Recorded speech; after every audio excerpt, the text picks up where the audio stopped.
You're listening to the Archaeology Podcast Network.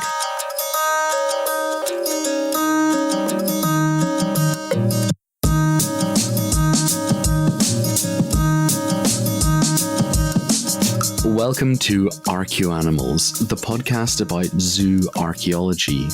This is episode number 65, our final episode, the Zooarchaeology of ArchaeoAnimals. My name's Tristan, I'm the producer, and I have two wonderful hosts here to take you back through all the amazing things that we've done over the last 5 years. So without much further ado, I want to introduce Alex and Simona and introduce you to this episode of ArchaeoAnimals.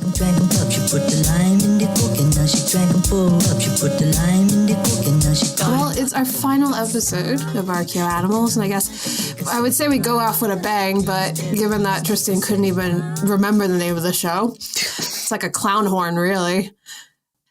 But hey, so yeah, I mean, I guess that's a fitting way to start off our final episode.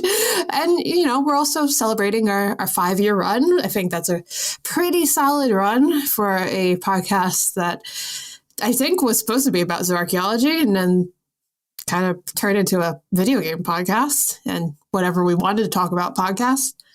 So I think we did pretty well, all things considered.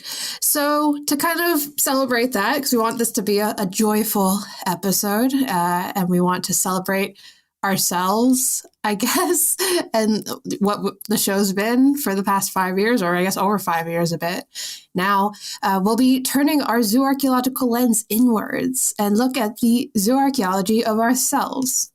What a wild ride it has been over the last 5 years and a bit. Yeah.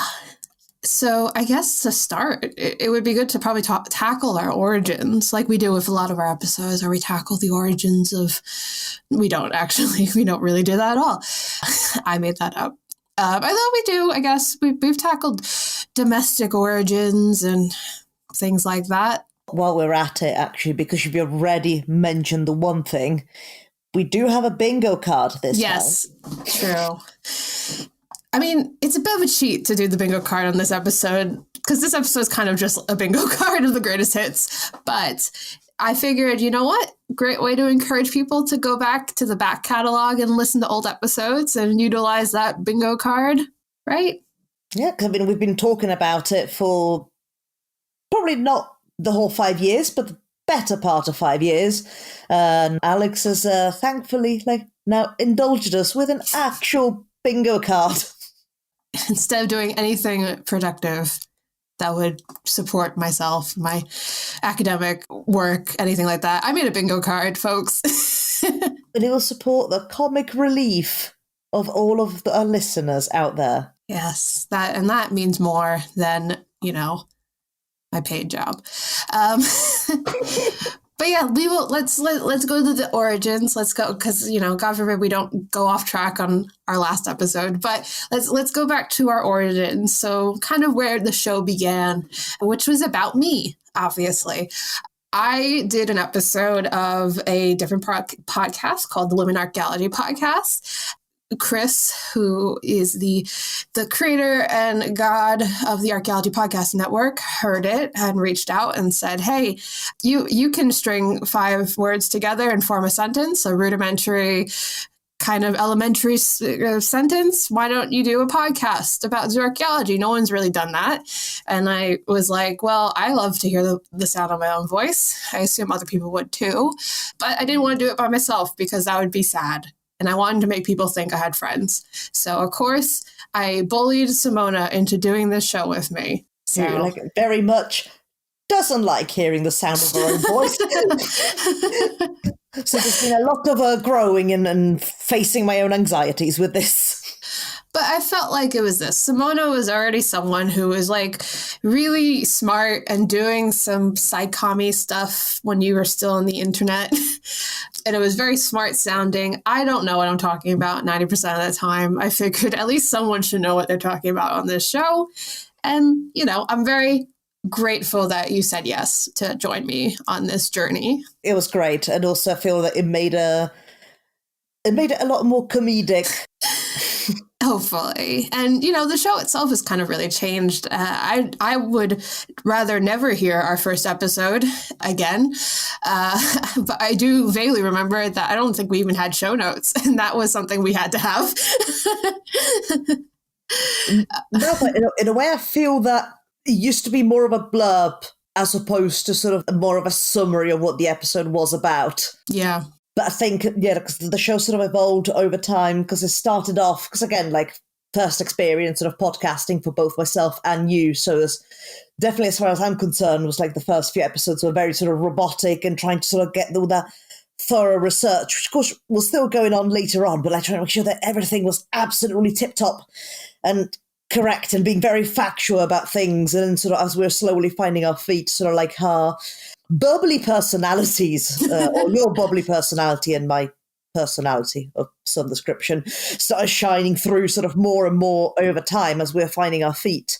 So even though it is still research-based and educational, there's been more of a comedic element and a back and forth going in there, because I personally didn't want this to be a dry podcast that just portrays the facts. There's nothing wrong with that. That is perfectly fine, but it's just not what my preference is.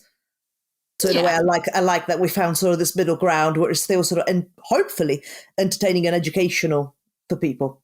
Edutainment, as the folks say. And more importantly, I learned how to eat dinner before recording, although that took about, 2.5 years. So that was... Yeah, I want to point out how bad it was that every single time we would just do the pre-show and it's like, I'm really hungry. I'm like, this is happening like every single time we record, like we're organizing ahead of time. But yes, that was very good. And then you'd rush off to go and eat your food. But you've learned, and that's very good. It's called growing as a human being, folks. So. That's character development right there. Yes. Speaking of which, actually, of growing up, the show has seen us for the rest of our 20s. That is absolutely horrible. I want to stop recording now. Like, I just turned 32 like a week ago. Please stop. This is not... Simona, why did you have to... My doctor just told me my body bad. Why would she want to, really emphasize that? But yes, you as the listener, I hope you've seen how much we've grown, how unsensible we still are.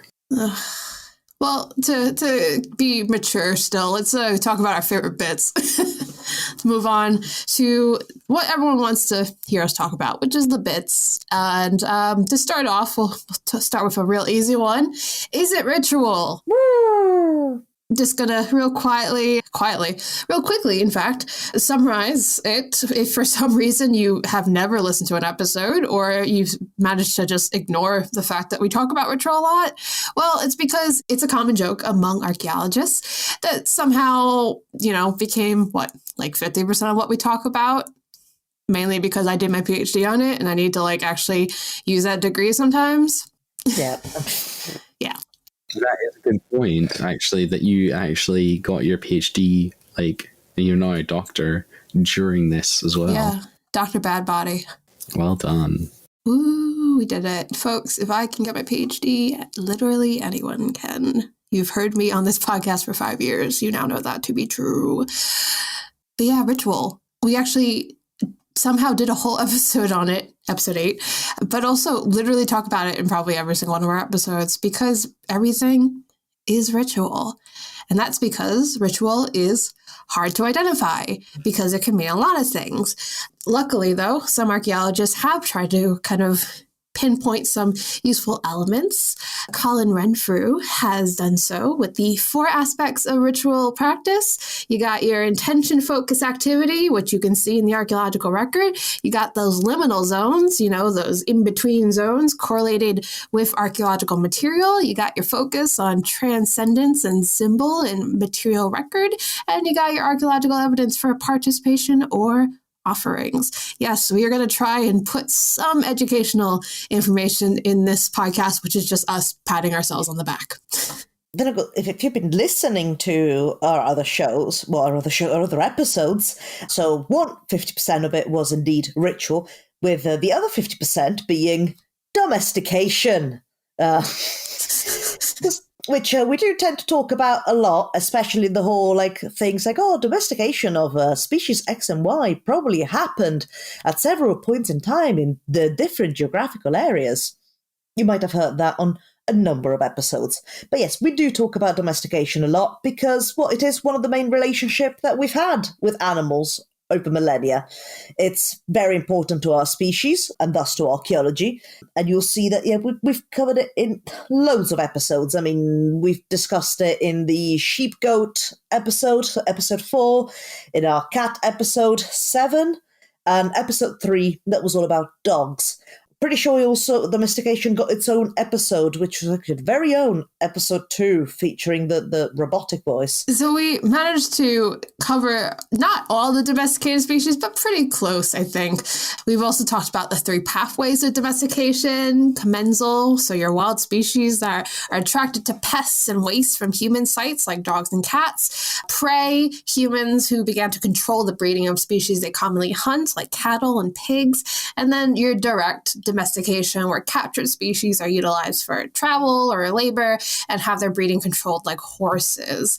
And we've even done some episodes where we've talked a bit more about the more nuanced kind of in-between levels of domestication, where you kind of have your managed herds like reindeer, or tamed animals, like many of those that are bred in captivity.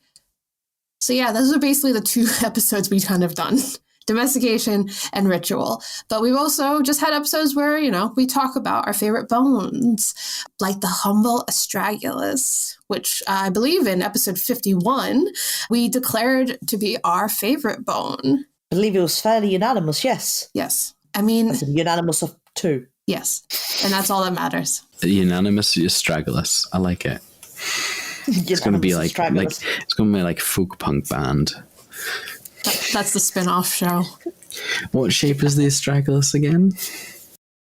It's a race car. It's a race car. It's a race car, folks. The race car bone, as everyone famously refers to it as, of course. Also called the knuckle bone. And if for some reason you don't remember what it is, it's basically found in the heel of various mammals like pigs and sheep and deer.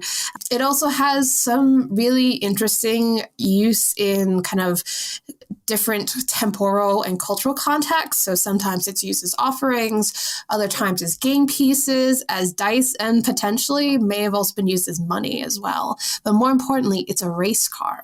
At least if it's from an ungulate anyway. But it's a very interesting bone. It's very pleasing to look at. It's very dense, so it survives very well across millennia. And even in the ethnographic record, there's still tons of uses for the astragalus now, like sort of from talismans to divination sets to games to teach children how to count. Yeah, and I think because it's utilized so much, you tend to find it very polished, which also just makes it aesthetically pleasing. You think, has this been worked? No, it just got handled so many times. Yeah, so many times. It looks like a race car. Obviously, everyone's going to utilize it, right? Now, we can't really have a zooarchaeology episode of our own show without mentioning potentially one of the most important bits of the podcast, which is Simona's Romans. Is it now? And we reiterate, Simona is not a Roman archaeologist. And yet. I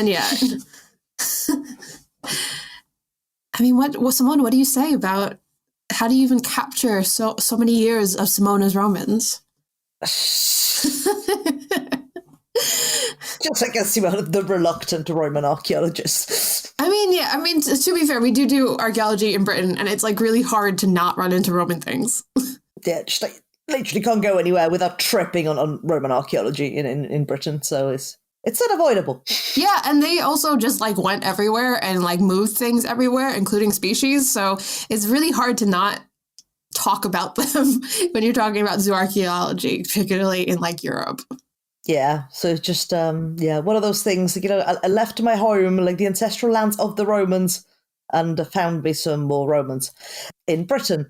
So it's just one of those things. It might not be necessarily my favorite time period, but if you work in archaeology in Britain, you will in time sort of amass an amount of knowledge on the Roman period. Just one of those things. And more importantly, you do all the Latin pronunciations, which is saving so many people who listen to this podcast from hearing me do it.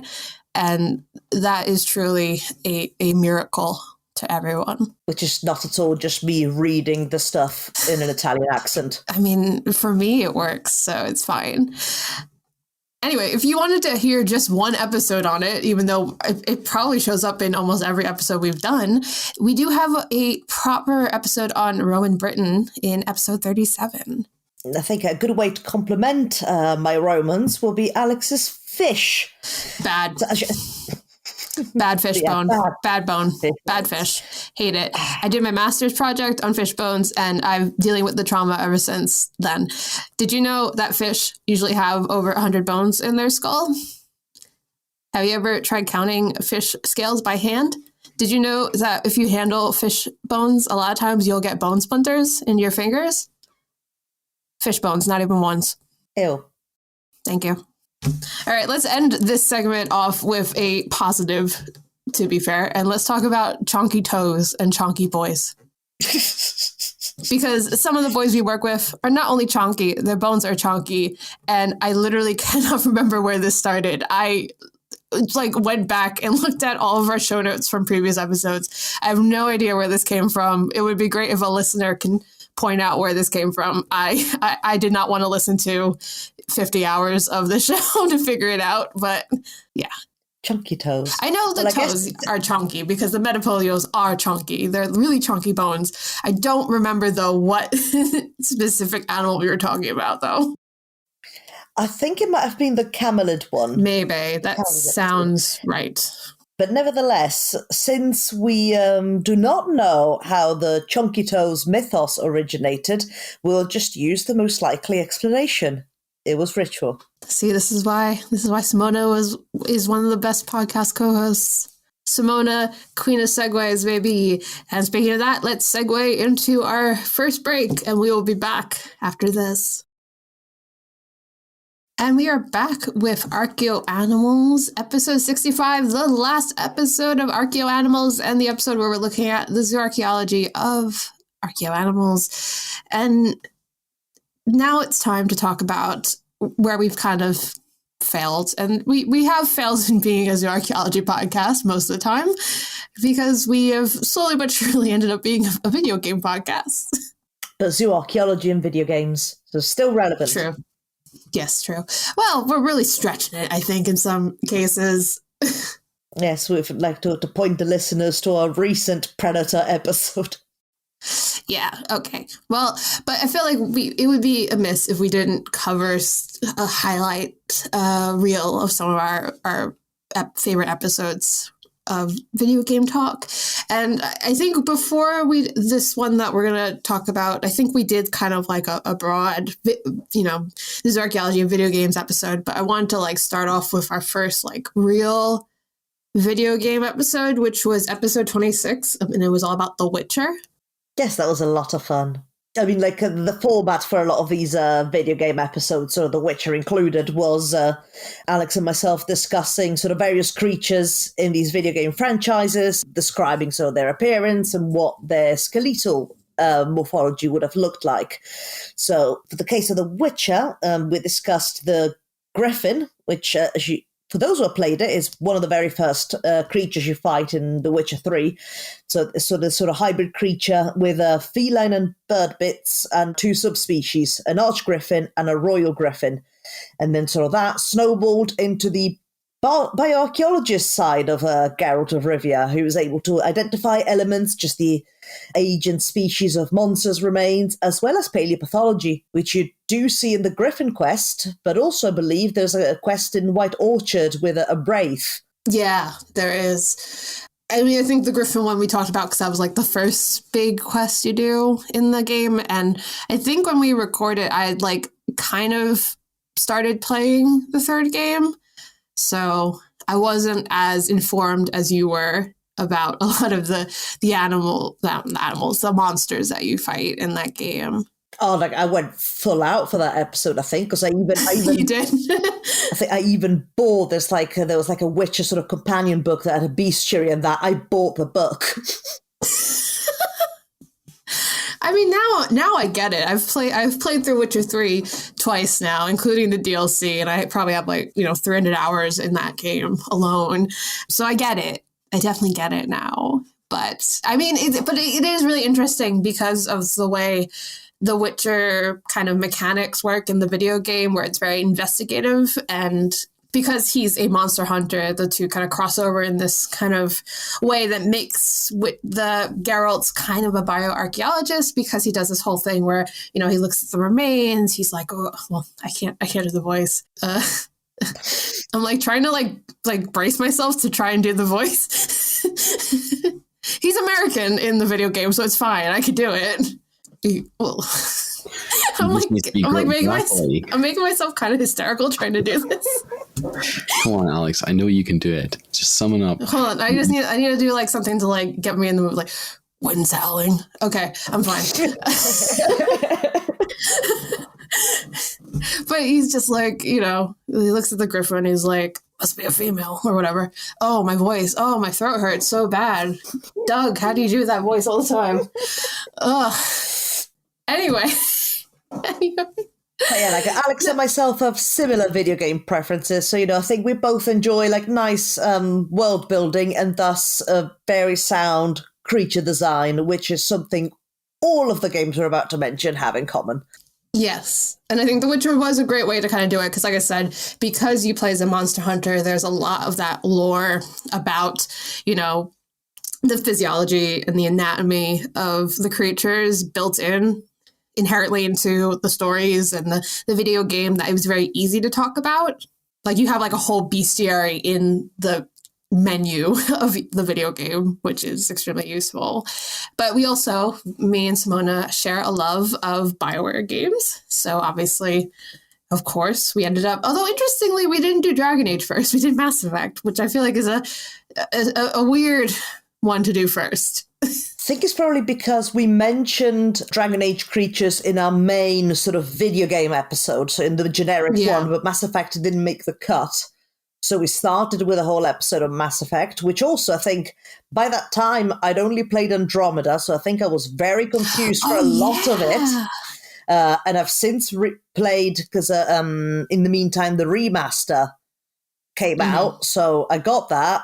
I played through all three of them and all the DLCs. I think I've done 3 playthroughs. Oh, wow. Because there you go. That's my hyper-focus for you. I still have not played Andromeda. I will still insist it's fine as a different game. I gave up on it. I hated the planet hopping because it was just felt so menial. But no, the originals are great. Apart from, the one thing that we all know about. Yeah. Is this about me romancing Caden again? Oh. We've been through this. I already admitted my shame. Yeah, okay, that is pretty shameful.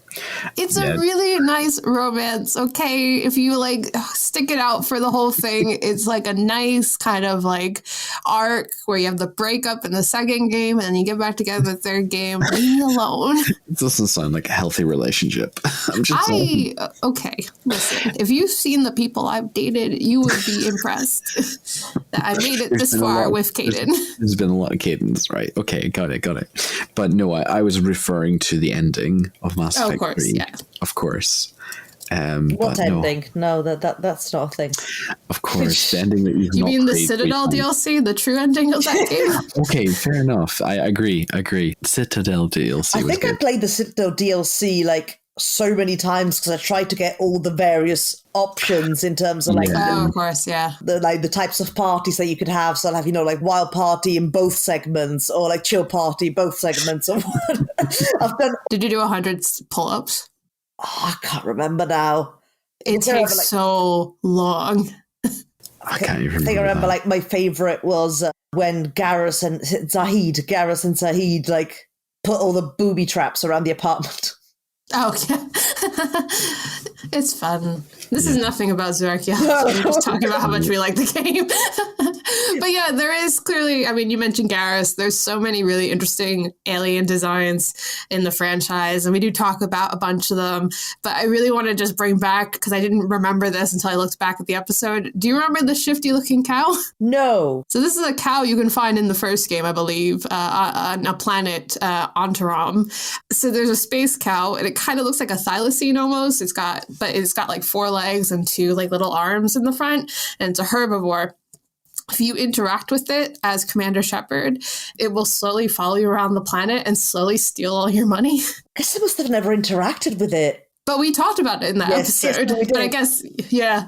And that's just, really important we talk about on a zooarchaeological level. But while we're reminiscing about Mass Effect, just because we will never have a chance to bring this up ever again, the Elcor Shakespeare. One of the best things I've ever seen in my life. Yeah, it's just a thing of beauty. If you've not played Mass Effect, just look up the video of the Elcor Shakespeare production. It's gold. It's a lot of fun. The alien designs are so great and really interesting. And, it's a great game, regardless of it's kind of not really sticking the landing. But it's fine, because we have another BioWare franchise we can talk about, and that's Dragon Age. Whoop, whoop. And I mean, yeah, there is a lot. You could talk about Dragon Age, although I feel like maybe not as much in some. We did talk about the dragons. In a way, there is so much to talk about that it will just be reductive to summarize it. There is just too much. But again, I'm very biased because Dragon Age is probably my favorite game of all time. I own literally, every single game and DLC, book, magazine, every kind of media that has come out on Dragon Age. I have it. So would you say you're more a Thedan expert than a Roman one? I mean, quite likely. I think I probably know the Theda sort of calendar better.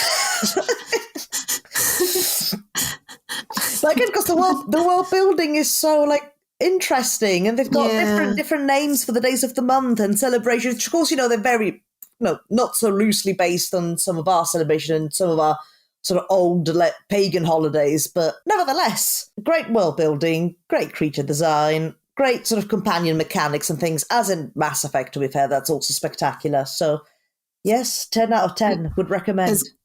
And it's got nugs, which I believe we talked about, because in Dragon Age Inquisition, you can find a giant nug, which are basically, they kind of look like bunnies without any fur.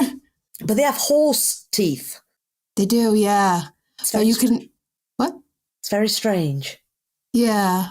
And there's a big one that you can ride into battle in Inquisition, even though they're usually quite tiny. So it's very important that we had to talk about. I usually always go for the big stag. I go for the bog one. Oh, the bog unicorn's quite cool as well. It's quite cool. But it's just big because I'm always like a female elven mage. Actually I do go for the stag as well, because I am also a female Dalish. Oh, we need to stop before this becomes the Dragon Age podcast. If you would like to see us in the future doing a Dragon Age only podcast. But if you just want to listen to the episode, that's episode 31. And I'm not sure if I said the episodes for the other ones, but Witcher, episode 26, Mass Effect, episode 29. And we'll go into our next video game episode, which is Assassin's Creed, episode 33. And it has been long enough that I've actually played another Assassin's Creed game. Yeah. Woo! Also, I just noticed as well, there was literally every other episode. Dragon Age was 31, Assassin's Creed 33. It's really bad. We really had a string of video game episodes. We just could not be stopped. But yeah, good news. I played Valhalla now. Great game. Really enjoyed it. I've still not finished it. Oh, I've done everything. I've got another 200 hours into that game. I've done everything but the very last quest. So I've stopped playing ever since you've done the last bit of main storyline in the present. Okay. I got so miffed. I mean, fair. Yeah. No, I've similarly felt like that. So I get that vibe. So no, you don't get to play any of this. I'm not finishing this. you made up character.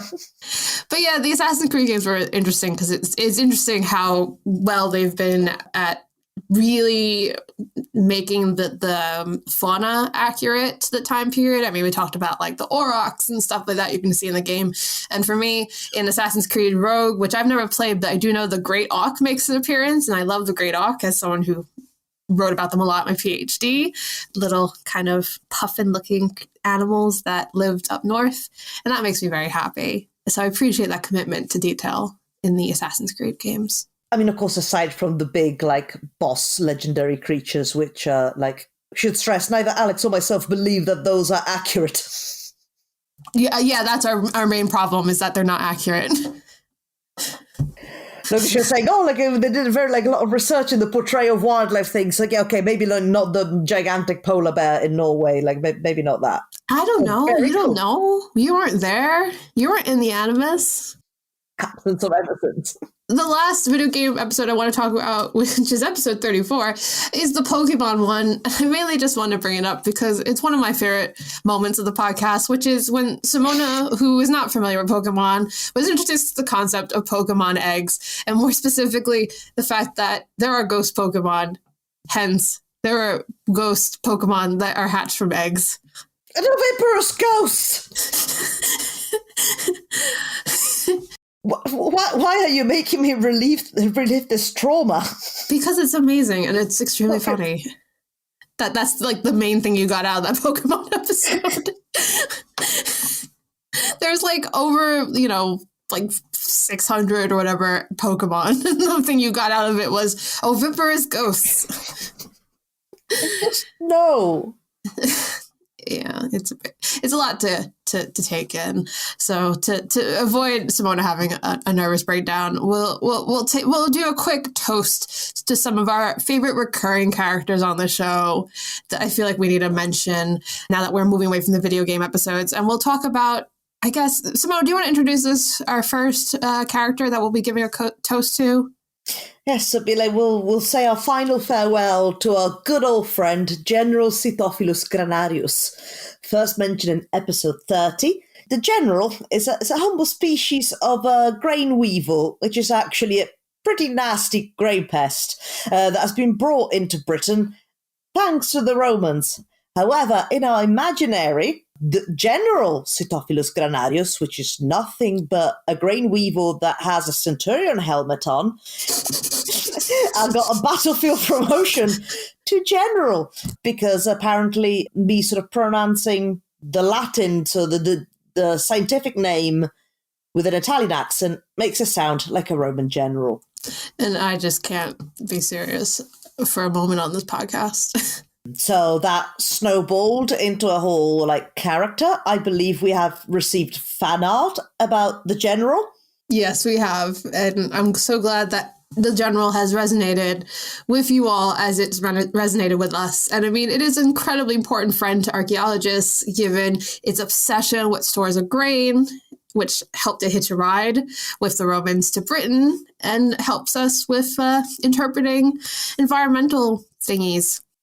No, so we should mention, the general, is, since he's got an acting role as well, yes, potentially, either a series of comics or a feature film in which General Sitophilus Granarius is actually a man trapped in the body of a grain weevil that has to travel through time with the help of Pliny the Elder so he could recover his human form. Yes. It's very Kafkaesque. That was a very good reference, and I hope that somebody listening understands that. But anyway, shall we metamorphosize into the next one? Yeah, we can hold off our last two toasts for the next segment. We'll be back. We'll leave you all waiting to find out who else we're going to mention. And we're back for the third and final segment of the final episode of ArchaeoAnimals, episode 65.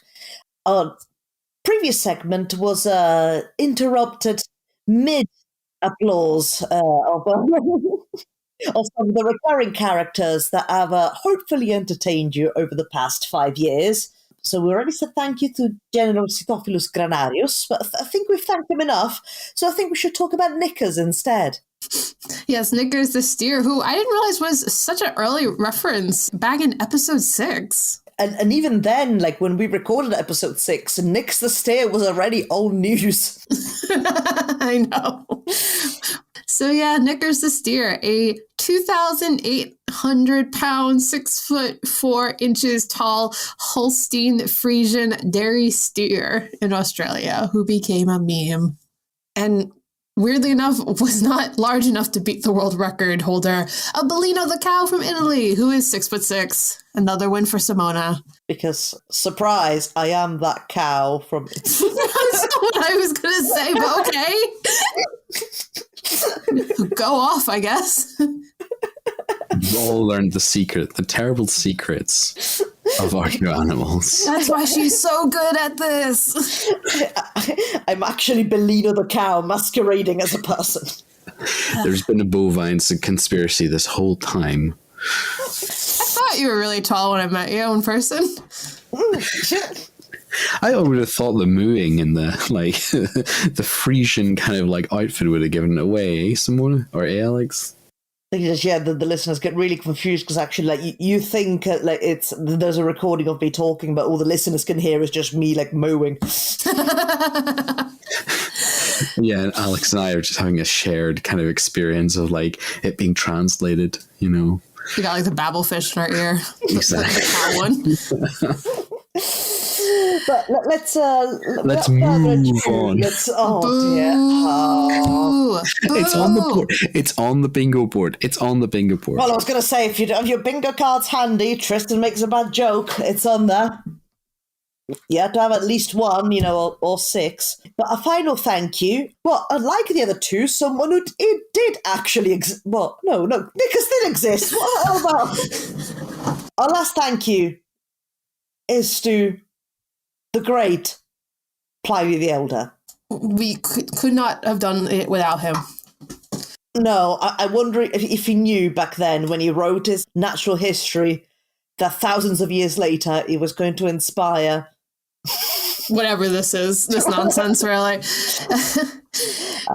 We don't even have like one episode really to pinpoint. He's often referred to because, like Simona said, he wrote one of the earliest encyclopedias, the Natural History, which was hugely influential even up until the medieval period.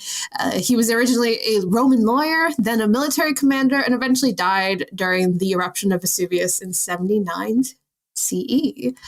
He did a lot of writing and helps how we understand Roman knowledge at the time, as imperfect as it was. So thank you, Pliny the Elder. Now, we kind of cut through this final segment with some extra stuff from the last one. But, we should point out that the third segment is normally a dedicated segment to the case studies. And obviously we can't end our podcast without discussing everyone's favorite part of the show, a claim that we have never in 5 years of podcasting actually provided evidence for, but we have said constantly like we were going to manifest it. Although Tristan said before we started recording that it is his favorite part. Who cares? Being very quiet about all this. He's crying. So yeah, case studies. It's something we brought into the show structure just to kind of give us a chance to talk about real research instead of whatever we've been talking about and like cite some actual work that's going on. And like I said, we've just decided it's everyone's favorite. So tough if you don't like it, whatever, who cares? I don't. It's our last episode. We do what we want. So yeah, here's some of our favorites. And I believe, Simona, you specifically wanted to talk about this. From episode 61, Bog Butter. Oh, like the episode that descended very quickly. Or the case study that descended very quickly. Well, bogs, as an environment, occur mainly in Ireland. Oh, not bogs. Yes, there is only bogs in Ireland. Ireland is the only place with bogs. Obviously. This episode, just like, I still crack up even thinking about it. I shouldn't, because it's not funny. It's not funny, but it is. Oh, sorry. Are you still thinking about the squirrel worship of bug butter? No, it's the person. It's the reason why the bog butter even exists. Is it just somebody accidentally just dropping it? And I remember the episode I described like a bar of soap, but like it's an image of somebody squeezing the butter and it's plopping out and into the bog, and then just going, oh, for God's sake, not another one! It just kills me every time. I think it will be the best, like the funniest episode we have, definitely. Oh God. And you see it's descended again. And the reason it's like in the same kind of bogs and the same positions, they only get so far before they squeeze down. There must be a better way of carrying these. I'm sorry. Okay, I'm done. But yes, just so why don't you tell people about bog butter before, because I won't be able to. Okay, evidence of bog butter has been mainly recovered in Ireland. As the name suggests, it's normally found in bogs. It's found in bogs. It's made largely of cow's milk, and the butter would be would be placed in the bog to keep it cool, keep a secret, keep it safe, or perhaps offered to the gods. Anyway, it doesn't matter. Let me eat it. Let me eat it, folks. Yeah, I'm volunteering to eat the bog butter. Yeah, let Alex eat the 1,000-year-old. Who cares? Are we like okay? Have we composed ourselves to move forward? Are we ready to say goodbye to the bog butter? Yeah, well, I'm gonna make everyone compose themselves by talking about the sad, depressing story of the Great Auk from episode 20. We kind of talked about it in this episode, but again, they're from my PhD, so I have to keep mentioning them. And I'm gonna make everyone sad by talking about it because it's an extinct species, and the way the last one died is that a bunch of sailors found one and then tied it up. And then there was a bad storm. So they thought that the Great Auk was a witch. So the sailors beat it to death. R.I.P. Great Auk. Thank you. Well, way to bring the mood down from bog butter. Well, yeah, because the alternative is we're going to be in hysterics for the next 20 minutes. Someone needs to bring us down back to earth. And I'm going to do that with sailors beating to death a bird. Well, let's sail away from this history of death and let's land on the shores of Sicily. Picture Sicily, Pleistocene, no people, beautiful. This is something that we mentioned in episode 32, and it's actually an island. It's called the island effect, and it's something that you see in a lot of islands, not just Sicily, during the Pleistocene period, where a lot of the megafauna is actually quite small, and a lot of the smaller fauna, it's abnormally large. So in the Pleistocene period in Sicily, you'd get elephants, basically the size of a large dog, and dormice, so Leithia species, the size of cats. You do get that in other islands around the Mediterranean Sea. So in Formentera, dormice are still up to 50% larger than the ones found on the mainland. It's a strange sort of dynamic that you get on islands because, of course, there's sort of less resources. So the megafauna tends to be a little bit smaller, but at the same time, due to the absence of predators, the smaller fauna are a lot bigger. Big mice. Big mice. Big old mice. Well, if we're still in the island mood, we'll stick with that fishiness and talk about garum, although I'm sure it sounds nicer when Simona says it. Garum? Thank you. I can't roll my R's. This was always a problem when I took Latin. A real struggle. Yeah, I think after the bog butter, we're still meandering in things of of a taste. Food things. Because garum is specifically a Roman fish sauce. So again, if you got the bingo cards, Romans, there you go. Probably got 5 of those. already so far. But it's a fish sauce made up from macerating small fish over a span of months, a few times over. And actually, in a fish episode, we had a case study of a site, basically 23 amphorae of garum were found in a garum shop in Pompeii. Don't want to know the smell if they opened or broke any of those. It turns out they've been made from species such as anchovies, mackerel, pickerels, herrings, and tuna. And this was actually quite interesting from a scientific point of view because the age, death, and seasonality helped confirm Pompeii's date of eruption. You can find out more, I believe, in episode 12. Now, this next one may send Simona back into hysterics. Camels in Disguise, episode 58. So, in the 9th century BCE, King Stabrotes of India had elephants that were not defeated by Assyria's Queen Semiramis and her pack of camels, which were, of course, dressed as elephants by using dyed or dark ox hides to make the costume. Although the real elephants were confused by the camel smell, of course, from the fake elephants, they still trampled them to death.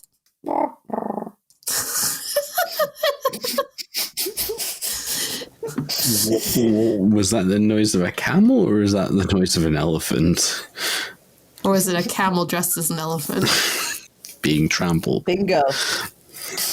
What?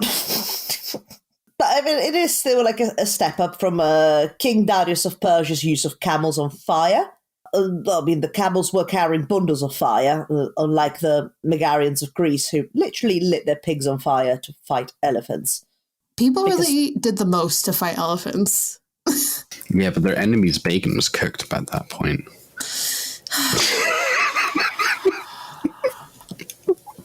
Anyway, next case study. I just wanted to be a completely blacked out square by the end of the show. People are just going to set their bingo cards on fire. So our next one, real easy. Real quick, let's just mention Bufo Bufo. It's a common toad from episode 53. The name is Bufo Bufo. I don't know what else you need to know. Bufo Bufo. Bufo Bufo. Yes, next case study. We did a whole mini-series. We did a couple mini-series, but we did one of our mini-series was our Where in the World mini-series, where we tackled every single continent and did the zooarchaeology of them. And yes, that even includes Antarctica, which we actually did a whole episode on, episode 50. And in 1933, as part of a publicity stunt, 3 Guernsey cows with great names like Klondike Gay Nera, Deerfoot Guernsey Maid, and Foremost Southern Girl. Our favourite.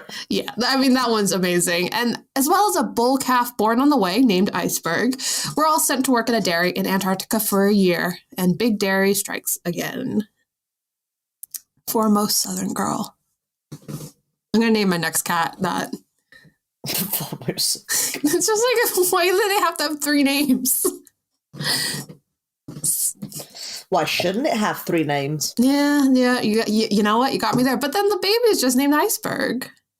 I think they just ran out of ideas by that point. They'd been traveling for a few months on a boat and it's just like, oh, the iceberg. So the final case study I'd like to bring up, because I remembered it. I remember Simona being slightly tickled about this. It's waterfowl collections from episode 45. Try that. Can Tristan try that in a posh accent?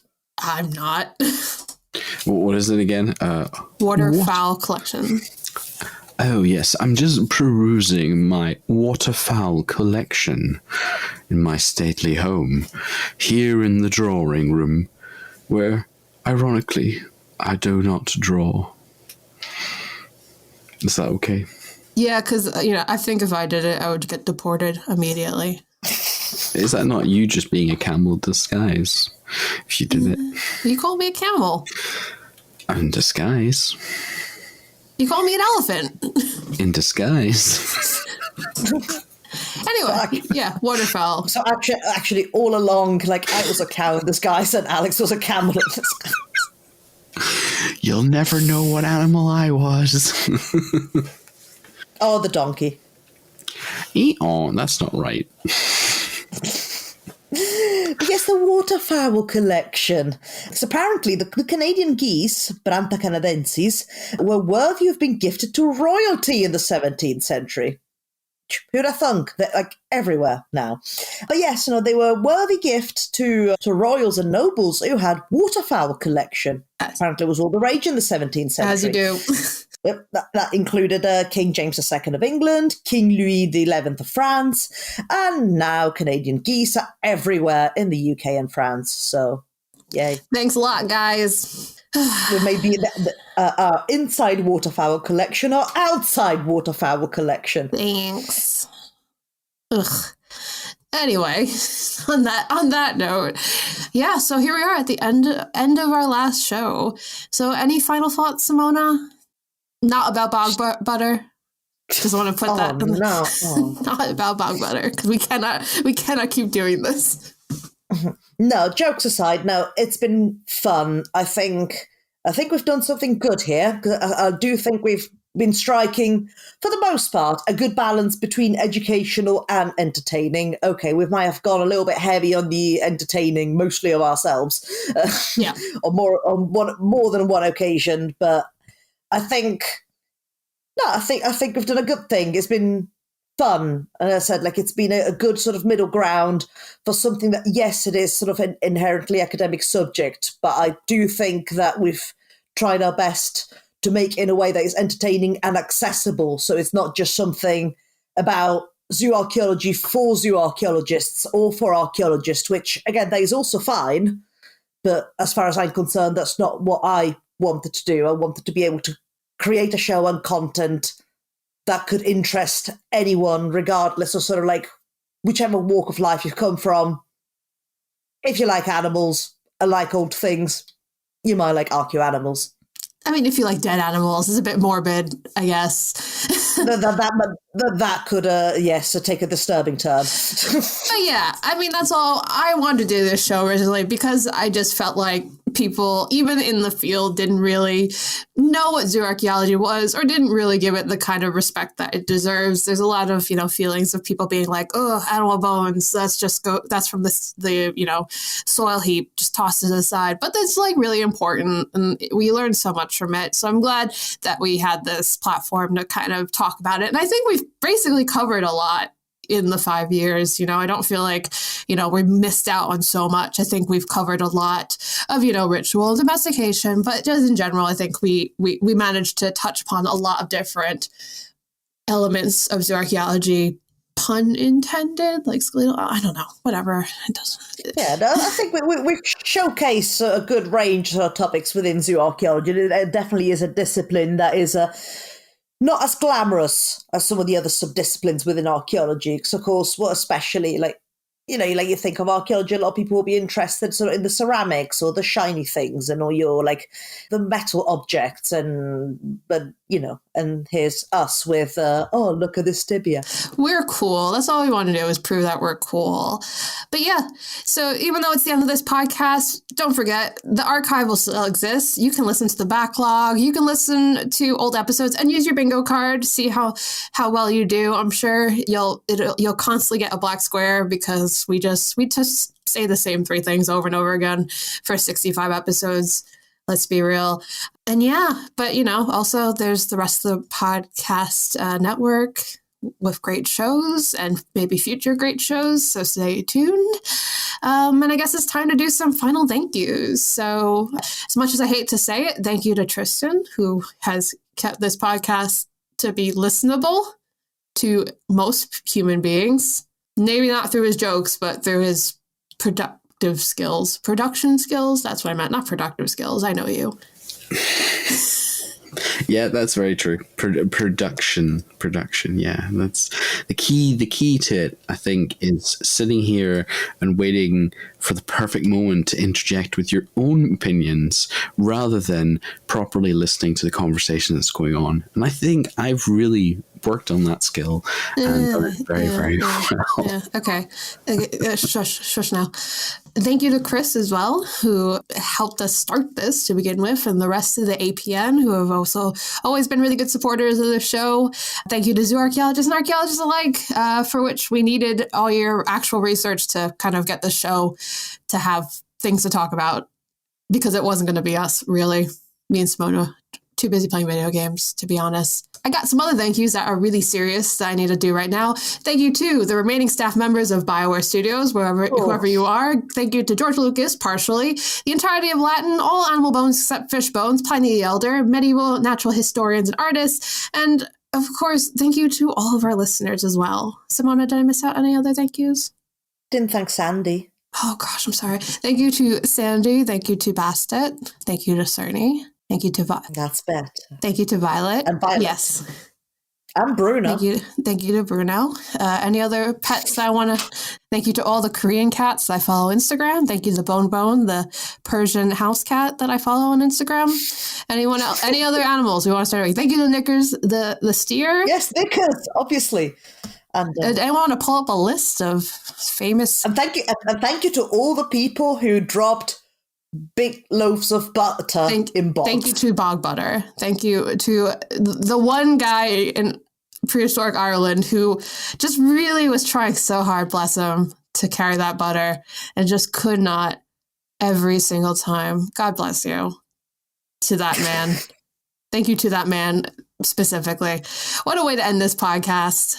Well, can I just interject one last time? Yes. I would like to say thank you to you, Alex, and to you, Simona, for making this such a fantastic show to listen to, you know, because obviously I get to sit in the seat and listen to you guys talk, but I think the success of this show has been because you guys put so much hard work and effort in, and you work very well as a team, and I really, really, really, I'm going to miss it. And I just want to say thank you for, you know, tolerating me. And thank you. Obviously, I'm technically also co-founder of the APN, so also from the APN, thank you so much for all that you've done over the last over 5 years. And I think this is definitely a testament to just the amazing work that you've done. So thank you. Oh, thank you. You know, it would have been really cool if I had like actual bog butter to eat on this last episode. Oh, and then I just dropped dead, like right when we hit it off. Wouldn't that be really cool? I don't want to make this episode in memoriam, please, Alex. If anyone has access to bog butter, I will record a bonus episode as a postscript, and I will eat the bog butter live on the podcast. Just saying. This is my last request as a podcaster. Oh God. To like bog butter eating ASMR. Yes. Oh my gosh. Do we have time to do one last episode? All right, folks. I think before I go nuts, we will end it here. Again, thank you all so much. Although actually, we've said it for a few times over the last 5 years as a joke, and now we get to say it for real. So this was the last episode of ArchaeoAnimals.